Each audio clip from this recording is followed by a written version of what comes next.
Okay, for the next practice problem, I want you to look on page 143 in the book, and I want you to try number 53.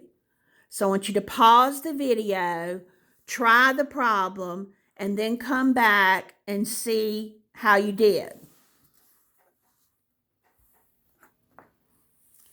All right, so here's what's happening.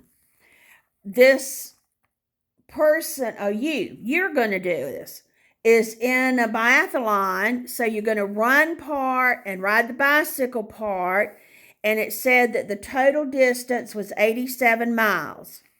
So I set it up for the run, and it told me that the rate was 6, and it told me that for bicycling, the rate was 25. Now, for the time, we're going to need to use the same concept that we used with the financial planning problems. I know that the total time is 5, and I need to separate it into 2 parts. So I call one part X and the other one the total minus X. So that's how I got these numbers, because the problem told me that the total amount of time was 5 hours. So to get the distance part, I multiplied straight across again. X times 6, 25 times 5 minus X. And this time I know that the 2 distances added together has to equal 87. So that's how I got my equation. I added my 2 distances and got 87. So I distributed the 25. Then I combined the 6x minus 25x. Then I subtracted 125 from both sides. Then I divided by 2.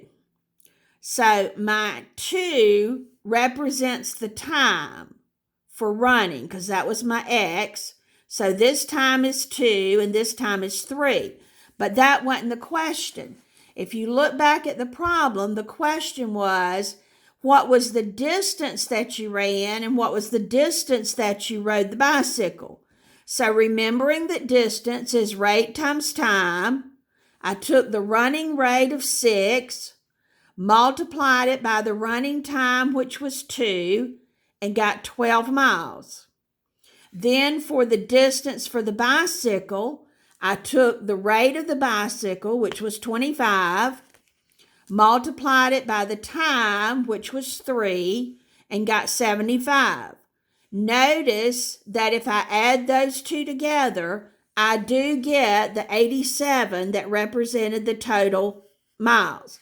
But the answer to the problem is that you run for 12 miles and you ride the bicycle for 75 miles.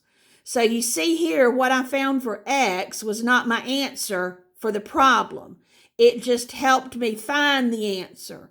So that's often the case. That might not necessarily be the answer. You need to look back and see what the question is to know, is this my answer, or do I need to do something with this to find my answer?